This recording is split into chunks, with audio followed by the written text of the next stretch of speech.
어떤 사람이 죽어서 천국 문을 지나는 꿈을 꿨어요. 꿈입니다. 근데 그가 손에 죄인이라고 쓴 티켓을 한 장 들고 있었어요. 그래서 자기가 생각할 때 이 죄인이라고 쓴 티켓을 들고 내가 천국 문을 들어갈 수 있을까 이렇게 고민을 하면서 그 밑에다가 그러나 나는 그다지 큰 악인은 아닙니다 이렇게 썼어요. 꼭 그렇게 써야지만은 자기가 천국에 들어갈 수 있을 것 같다라는 생각이 들어서 그렇게 썼어요. 그리고 천국 문에 갔더니 그만 거절을 당했어요. 그래서 다시 좀 생각을 해보다가 내가 그래도 착한 사람이 되려고 애씁니다 이렇게 썼어요. 그랬더니 천국 문에서 또 거절을 당했어요. 그래서 할 수 없이 처음에 쓴 표, 죄인이라고 쓴 표를 들고 그것을 내밀었더니 천국 문을 통과할 수 있었다라고 합니다. 자, 교회는 의인들이 모인 곳이 아니죠. 죄인들이 모인 곳이에요. 그러나 구원받은 죄인들이 모인 곳이 교회입니다. 바울은 오늘 고린도후서 5장에서 만일 땅에 있는 우리의 장막집이 무너지면 하나님께서 지으신 집 곧 손으로 지은 것이 아니요 하늘에 있는 영원한 집이 우리에게 있는 줄 안다. 이 땅의 장막이 무너지면 영원히 무너지지 않는 하늘 집이 있다라는 거예요. 우리가 이 믿음 가졌다면은 보는 것이 아닌 보이지 않는 믿음으로 행할 수 있죠. 그래서 이 땅에 살든지 또 하늘에 살든지 주님을 기쁘시게 하는 자가 되자고 이렇게 말합니다. 자, 장막. 우리의 장막집이 뭘까요? 장막이 뭐예요? 장막이 뭔 것 같아요? 뭐 앞에 이렇게 가려운 너울?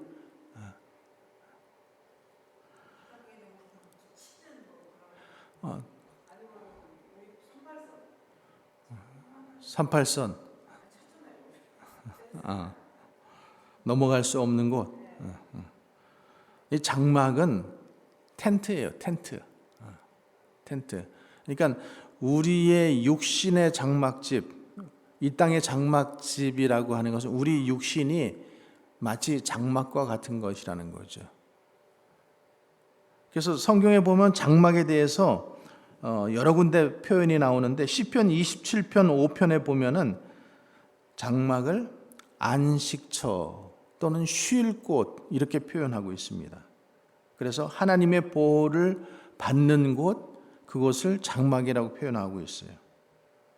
또 이사야서 38장 12절에서는 나의 거처는 목자의 장막을 거둠같이 나를 떠나 옮겨졌다. 이래서 장막이라고 하는 것이 인생인데 짧은 인생을 나타내는 거죠.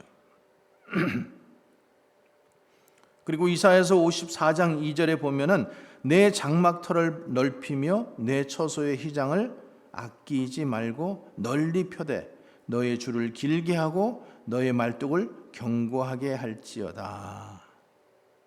그래서 장막은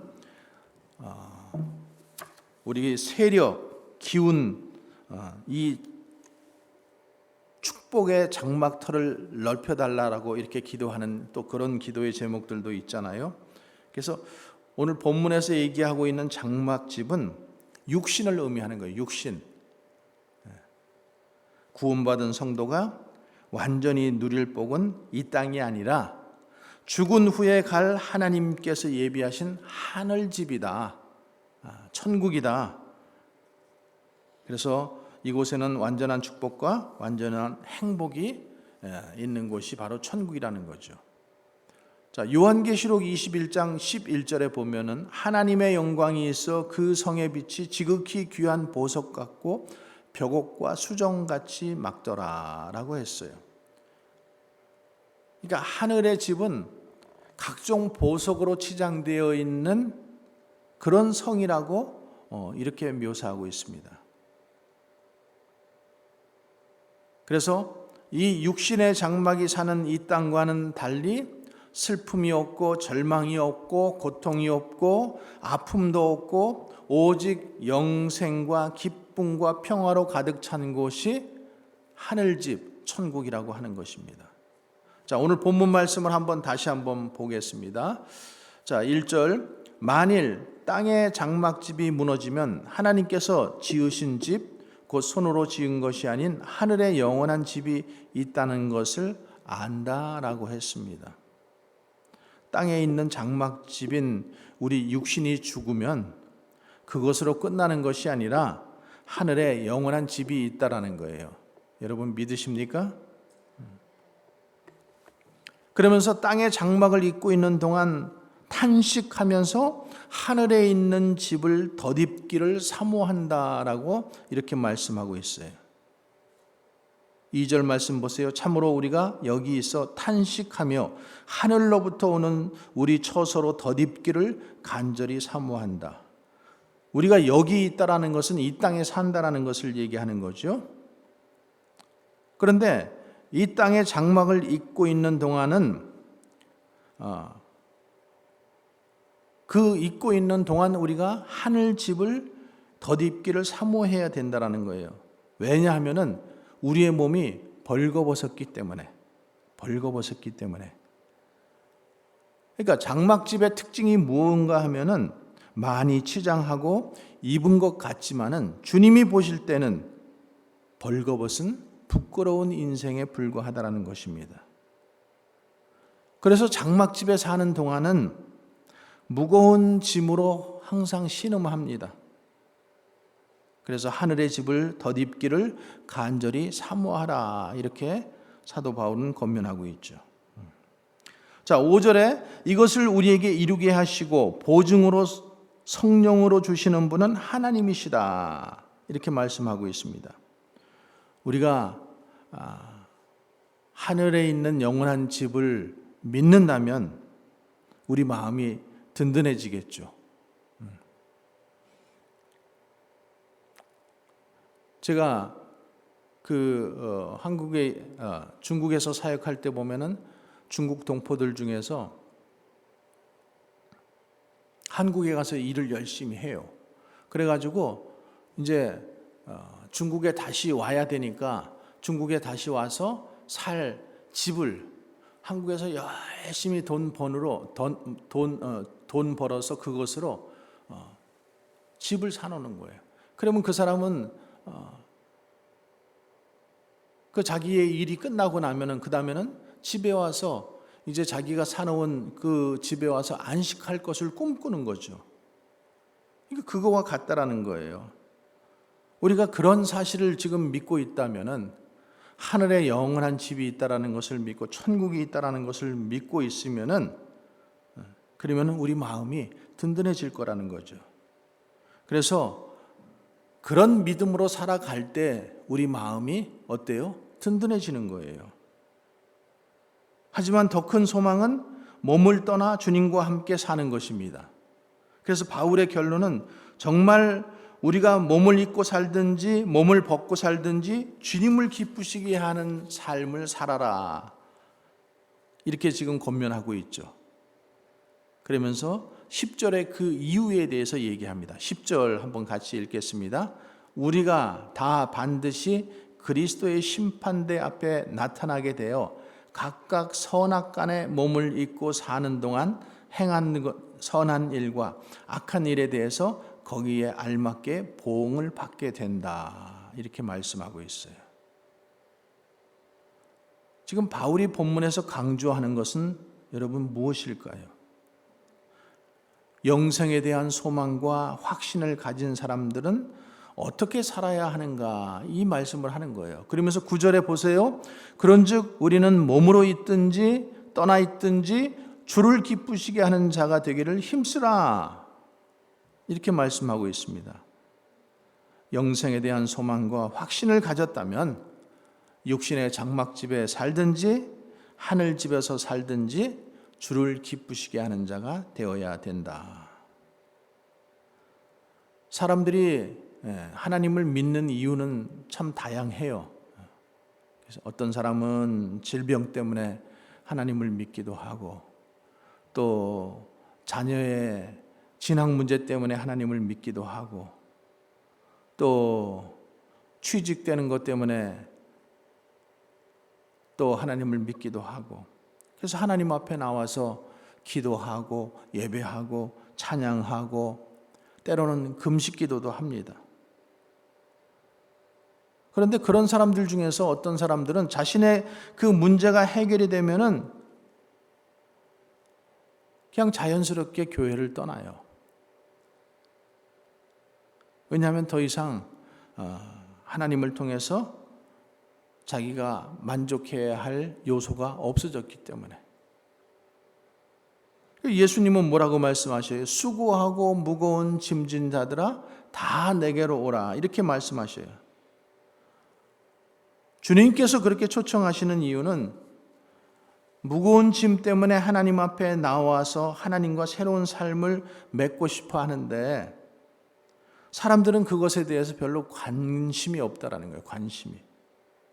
그저 자신의 문제에만 집착하고 그 문제만 해결되면은 그것으로 만족하고 하나님을 떠나간다라는 거죠. 그래서 사람들은 자신의 문제가 해결될 동안은 교회에 나가준다고 생각을 합니다. 예배 드려준다고 생각을 해요. 하나님을 믿어준다고 생각을 해요. 왜? 내 문제를 해결해 주었으니까, 아니면 줄 테니까. 그래서 그 보답으로 나도 이만큼 정성은 드려야 되지 않겠나, 좀 이런 마음을 갖고 신앙생활을 한다라는 거죠. 근데 하나님은 인격적인 분이세요. 그리고 하나님은 인격적으로 우리와 교제하기를 원하셔요. 예수님은 하나님께서는 영과 진리로 예배하는 자를 찾는다라고 말씀하셨어요. 그래서 자기 목적 이루고 자기 문제 이루고 해결받고 자기 소원 이루려고 하나님을 찾는 것은 바람직한 신앙생활이 아니라는 거죠. 또 하나 주의할 것은 자신이 행한 악한 일에 대해서 회개할 생각은 안 하고, 하나님은 자신을 위해서 항상 좋은 길로 인도하실 것이라고 굳게 믿는 거예요.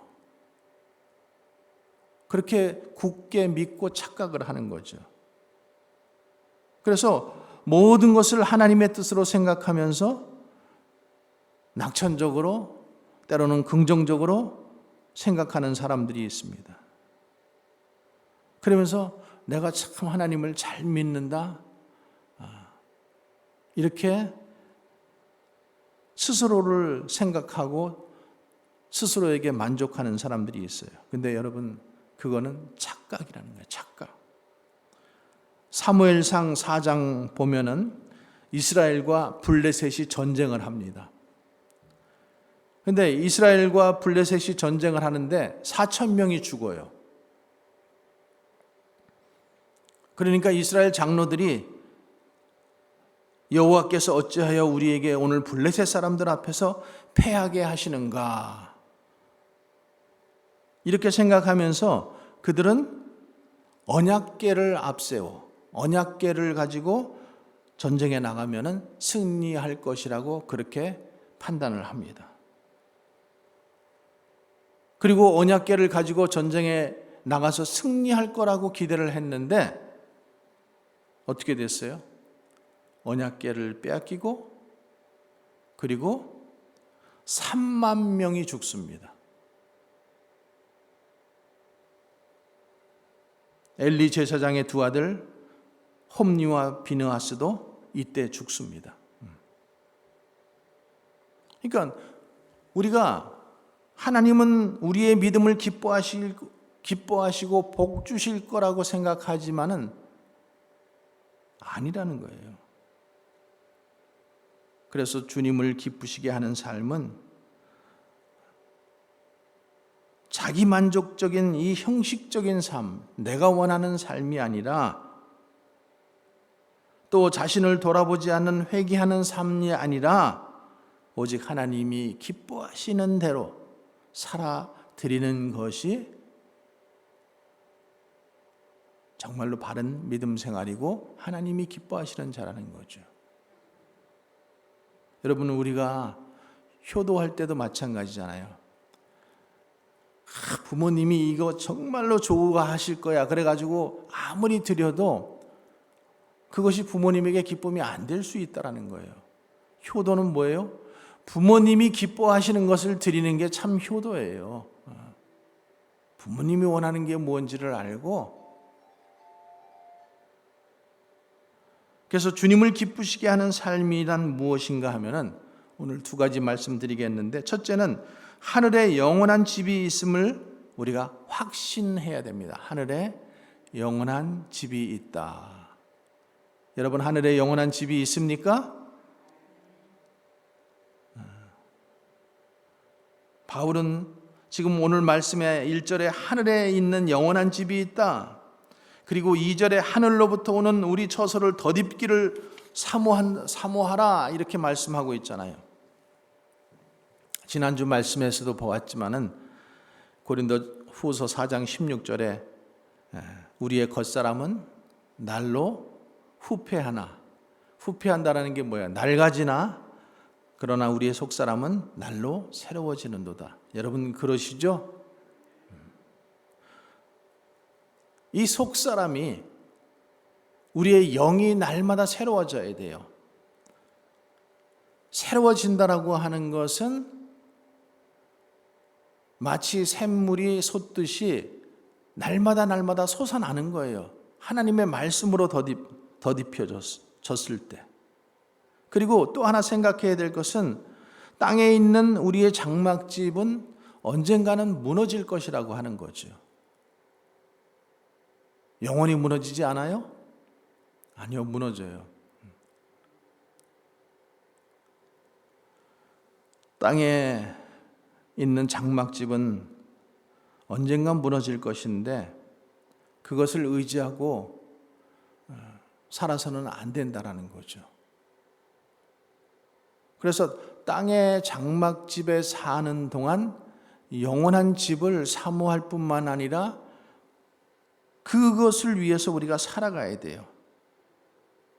그래서 고린도후서 4장 18절에 우리가 주목하는 것은 보이는 것이 아니요 보이지 않는 것이니 보이는 것은 잠깐이요 보이지 않는 것은 영원하다, 이렇게 말씀드렸어요. 보이지 않는 게 영원한 거예요.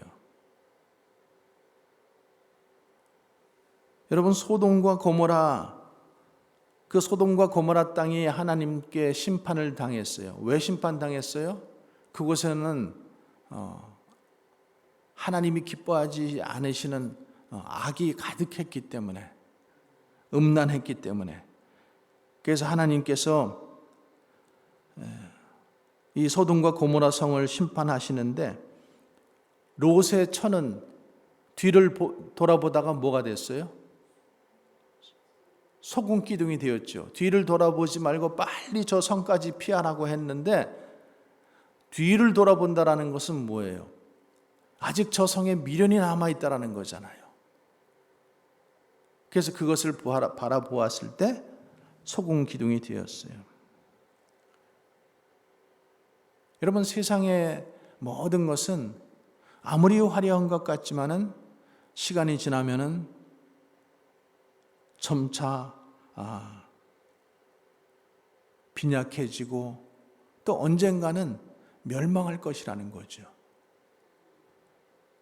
그래서 땅에 있는 장막에 우리가 소망을 두기보다는 믿는 사람이라면은 하늘에 있는 집을 사모하는 여러분들이 되기를 주의 이름으로 축원합니다. 자, 2절 말씀 또 봅니다. 참으로 우리가 여기에 있어 탄식하며 하늘로부터 오는 우리 처소를 덧입기를 간절히 사모하노라. 무엇을 탄식하고 무엇을 사모해야 된다라고 했어요?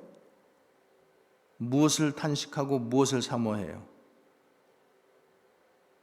여러분, 탄식은 고난과 죽음 앞에서 고통을 당해야 하는 육신의 신음소리예요.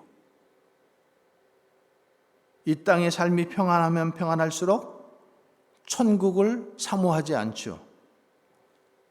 이 땅의 삶이 너무나 평안하면은 예수님 조금 있다 오세요. 지금 오시면 안 돼요. 지금도 여기서 살만한데, 지금도 여기서 행복한데 천국에 대해서는 나중에 죽어서 얘기하자고 그렇게 사람들이 얘기합니다. 여러분, 아브라함은 소돔과 고모라 성이 유황불의 심판을 받을 때에 그 소식을 듣고 기도했어요. 아브라함이 개인적으로는 그 소돔과 고모라 성은 심판당해야 마땅해. 거기는 정말로 심판받아야 할 땅이었어. 이렇게 잘 됐다고 생각할 수도 있었을 텐데 그렇게 하지 않았죠. 자신의 일처럼 탄식했어요. 왜냐하면 죄로 인해서 죽고 멸망당하는 인생의 고통을 알기 때문에 그는 탄식했던 거예요. 모세와 바울도 자신의 이름이 생명책에 지워질지라도 자기 백성들이 하나님을 믿는 것을 원하는 바라고 이렇게 탄식했습니다. 탄식은 다른 사람의 아픔과 고통을 생각할 때 내 행복보다 남의 아픔에 동참하는 것이 탄식입니다. 그래서 탄식의 장소로 내려가게 되는 거예요. 여기 덧입다라는 말은 육신을 완전히 벗어버리고 새로운 다른 존재가 되는 것을 말하지 않습니다. 하늘로부터 오는 우리 처소를 덧입는다 이렇게 말씀하고 있는데, 덧입는 장소는 땅의 장막집이라는 거예요. 땅에 있을 때. 그리고 덧입는다라는 것은 그 위에 껴입는다라는 거예요. 그래서 탄식하는 현재의 고통의 무거운 짐으로부터 자유로운 새처럼 날아가는 것이 아니라, 덧입는다는 것은 더럽고 추한 옛 몸 위에 신령한 옷을 덧입는 거예요. 그래서 불완전한 몸이 그리스도를 통해서 신령한 몸으로, 완전한 몸으로 변화되는 것입니다. 그래서 그 5절의 말씀에 보면은 이것을 우리에게 이루게 하시고 보증으로 성령을 우리에게 주시는 이는 누구시라고 했어요? 하나님이시다. 탄식하며 고통을 당해야 하는 땅의 장막이 생명의 삼킴, 즉 신령한 몸으로 변화할 수 있는 것은 인간의 힘으로는 불가능하기 때문에 오직 창조자 하나님만 바라보아야 한다. 하나님만이 그 일을 하실 수 있다는 거죠. 그래서 예수님께서 니고데모에게 뭐라고 말씀하셔요? 하늘나라에 들어가려면 물과 성령으로 거듭나야 한다라고 이렇게 말씀하시죠. 그러니까 이 말은 사람의 상식 또 사람의 능력으로 거듭난다라는 것은 불가능하다라는 거예요. 오직 창조자 하나님만 하실 수 있다라는 거죠. 여러분, 우리가 이 땅의 장막집에서 하늘집으로 생명으로 변화되는 것은 하나님께서 하실 수 있어요. 우리의 생각을 바꾸시는 것도 하나님이십니다. 믿음을 주시고 그 믿음을 통해서 영원한 하늘나라가 있다, 하늘의 집이 있다라는 것을 믿게 하시는 분도 하나님이시라는 거예요. 그리고 하나님께서 하신다라는 사실을 성령께서 보증하신다라는 거예요. 에베소서 1장 14절에 보면 하나님이 예수님을 통해서 우리의 죄를 속량하시고 우리를 하나님의 아들로 삼아주신 일에 대해서 성령이 인치시고 보증하신다라고 이렇게 말씀하고 있어요. 그러니까 성령께서 보증하신다라는 거예요. 신령한 몸으로 변화시키는 것을, 그리고 부활의 첫 열매가 되신 예수 그리스도를 살리신 영이기 때문에 그게 가능하다라는 거죠. 그래서 로마서 8장 11절에 뭐라 그래요? 예수를 죽은 자 가운데서 살리신 이의 영이 너희 안에서 거하시면 그리스도 예수를 죽은 자 가운데서 살리신 이가 너희 안에 거하심으로 그의 영으로 말미암아 너희 죽을 몸도 살리시리라, 이렇게 말씀하시는 거죠. 여러분, 예수를 믿는다면 여러분 속에 성령이 거하시는 것을 여러분 믿으시기 바랍니다. 그리고 우리 속에 거하시는 성령은 예수 그리스도를 살리신 영이시기 때문에 다시 우리 몸도 살리실 것이라고 믿으라는 거죠. 이것을 보증한다라는 거예요. 이렇게 성령의 보증을 받은 성도는 그러면 어떻게 사는가? 성령의 보증을 받은 결과는 무엇을 통해서 알 수 있는가? 6절에 그러므로 우리가 항상 담대하여 몸으로 있을 때에는 주와 따로 있는 줄을 아노니, 우리가 항상 담대하게 산다는 거예요. 담대하다라는 것은 어떤 상황이 와도 낙심하거나 또 고민하지 않는다라는 거죠. 고난과 핍박을 당해도 성령의 보증을 받았기 때문에 살아도 주를 위해서 살고 죽어도 주를 위해서 죽을 수 있다라는 거죠. 여러분, 고급스러운 물건을 사면은 그 물건에 항상 뭐가 따라와요? 보증서가 오죠. 보증서. 근데 여러분, 그 보증서가 만약에 가짜면은 그 물건은 가짜예요. 그 보증서가 진짜면은 그 물건도 진품인 거죠. 그래서 성령께서 보증하신다. 우리를 다시 살리실 것을, 죽은 우리를 다시 살리실 것을, 예수 그리스도를 죽은 자 가운데서 살리신 이가 너희 안에 거하시는 성령으로 말미암아 너희 죽을 몸도 다시 살리시리라. 여러분, 이 말씀을 믿으십니까? 둘째로 주님을 기쁘시게 하는 삶이란 주님만을 내 삶의 목표로 삼는 거예요. 바울은 주님을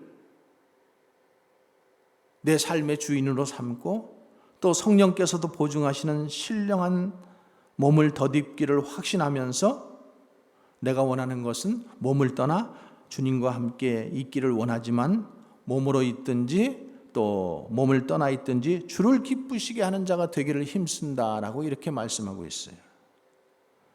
힘쓴다라는 것은 목표로 삼는다라는 거예요. 그래서 바울의 목표는 주를 기쁘시게 하는 자였어요. 그것이 바울의 비전이었어요. 그래서 바울은 전생애를 통해서 오직 하나님을 기쁘시게 하고자 하는 열정으로 살아갔던 사람이에요. 그래서 그런 목표가 있었기 때문에 환난을 견디어냈고 또 죽을 고통을 당했어도 그 고통 가운데서도 그는 오직 소망으로 살아갈 수 있었던 거죠. 여러분, 바울이라고 하는 사울은 어떤 사람이었어요? 그리스도인을 핍박하는 데 열심이 있던 자예요. 그리스도인을 핍박하기에 열심을 가졌던 자예요. 그래서 스데반을 죽일 때에도 앞장섰던 그런 사울이에요. 그런데 그가 예수 믿는 사람들을 핍박하기 위해서 다메섹까지 쫓아가서 그곳에 쫓아가다가 그 도상에서 예수 그리스도를 만난 다음에 완전하게 변화되어서 복음을 증거하며 자신의 생애를 바쳤던 것을 우리는 사도행전을 통해서 압니다. 그래서 바울이 얼마나 주님을 기쁘시게 하는 삶을 살았는지를 쓴 책이 바로 사도행전이에요. 전 생애를 복음을 위해서 바치고 1차, 2차, 3차 전도 여행을 통해서 내가 로마의 죄수의 몸이 되어서까지 복음을 전해야 되겠다라고 이렇게 헌신했던 사람입니다. 왜 바울은 이런 비전을 가졌고 이런 비전을 이루기 위해서 힘썼습니까? 그 이유는 10절입니다. 이는 우리가 다 반드시 그리스도 심판대 앞에 나타나게 되어 각각 선악간에 그 몸으로 행한 것을 따라 받으려 함이라. 마지막 심판이 있다라는 거예요. 히브리서 9장 27절에도 있죠. 한 번 죽는 것은 사람에게 정한 것이요 그 후에는 심판이 있으리라고 말씀하고 있습니다. 또 로마서 14장 10절에도 형제 비판과 판단에 대해서 우리가 다 하나님의 심판대 앞에 선다라고 했습니다. 갈라디아서 6장 7절에도 사람이 무엇으로 심든지 그대로 거둔다라고 했습니다. 누구를 막론하고 그리스도의 심판대 앞에 서게 된다라는 거예요. 그리고 그 행한 대로 보응을 받게 된다라는 거예요. 여러분, 사람에게는 이 사람 두뇌에는 120억 개의 뇌세포가 있다고 해요. 120억 개. 그래서 그 120억 개의 뇌세포가 모든 기억들을 다 저장한다라고 해요. 그래서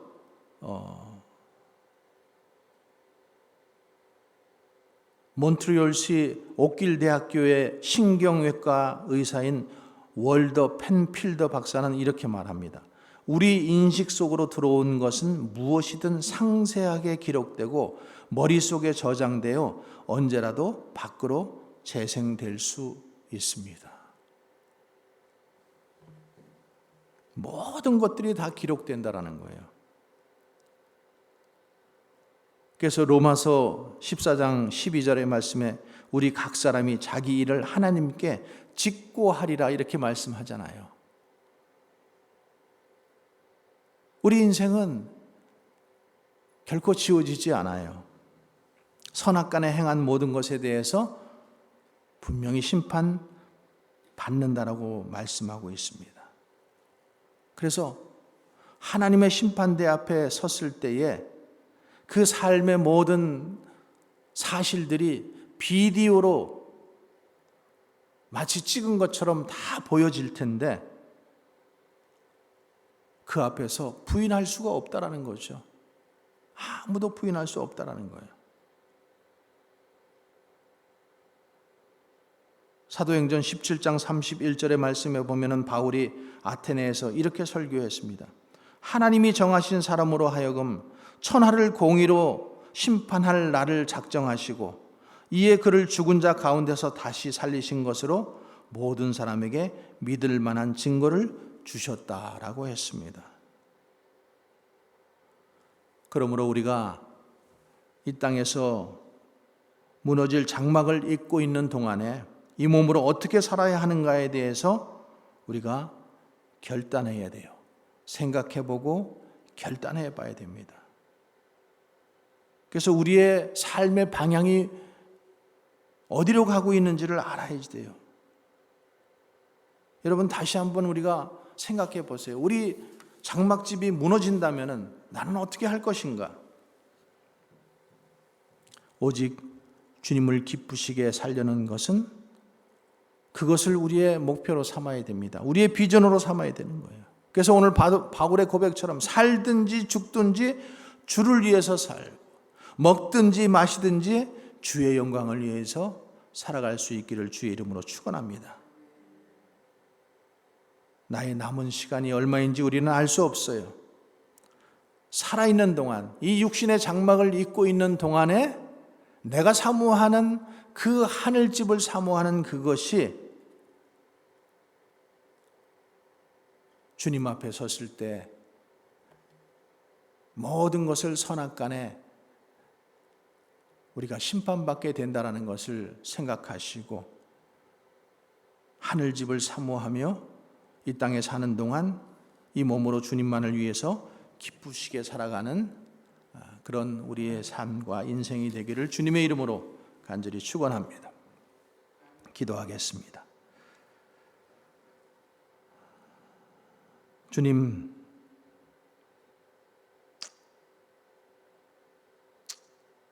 우리 눈에 보이는 것은 잠깐이요 보이지 않는 것은 영원하다라고 말씀하셨고, 또 우리의 장막집은 잠깐이요 보이지 않는 영원한 하늘의 집이 있다라고 성경은 우리에게 거듭하여 말씀하고 계십니다. 주님, 눈에 보이는 장막집을 위해서 소망을 가지고 의지하고 살아갈 것이 아니라 보이지 않는 영원한 천국을 사모하며 소망하며 거기에 뜻을 가지고 살아가는 우리 인생들 되게 하여 주시옵소서. 오늘 바울이 우리의 장막집을 벗는 그 시간이 올 텐데,